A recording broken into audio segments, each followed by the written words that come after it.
Mr. Shepherd answered for his being of a gentleman's family, and mentioned a place, and Anne, after the little pause which followed, added, "He is a rear admiral of the White. He was in the Trafalgar action, and has been in the East Indies since. He was stationed there, I believe, several years." "Then I take it for granted," observed Sir Walter, "that his face is about as orange as the cuffs and capes of my livery." Mr. Shepherd hastened to assure him that Admiral Croft was a very hale, hearty, well-looking man, a little weather-beaten to be sure, but not much, and quite the gentleman in all his notions and behaviour, not likely to make the smallest difficulty about terms, only wanted a comfortable home, and to get into it as soon as possible, knew he must pay for his convenience, knew what rent a ready-furnished house of that consequence might fetch, should not have been surprised if Sir Walter had asked more, had inquired about the manor, would be glad of the deputation, certainly, but made no great point of it, said he sometimes took out a gun, but never killed, quite the gentleman. Mr. Shepherd was eloquent on the subject, pointing out all the circumstances of the Admiral's family, which made him peculiarly desirable as a tenant. He was a married man, and without children, the very state to be wished for. A house was never taken good care of, Mr. Shepherd observed, without a lady. He did not know whether furniture might not be in danger of suffering as much where there was no lady as where there were many children. A lady without a family was the very best preserver of furniture in the world. He had seen Mrs. Croft, too. She was at Taunton with the Admiral, and had been present almost all of the time they were talking the matter over.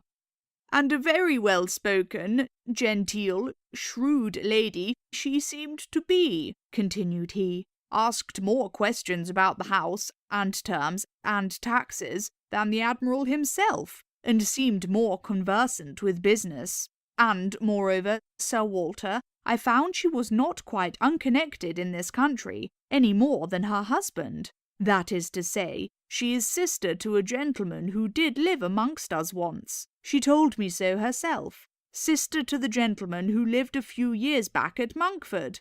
Bless me! What was his name? At this moment I cannot recollect his name, though I have heard it so lately. Penelope, my dear, can you help me to the name of the gentleman who lived at Monkford? Mrs. Croft's brother?" But Mrs. Clay was talking so eagerly with Miss Elliot that she did not hear the appeal. "I have no conception whom you can mean, Shepherd. I remember no gentleman resident at Monkford since the time of old Governor Trent."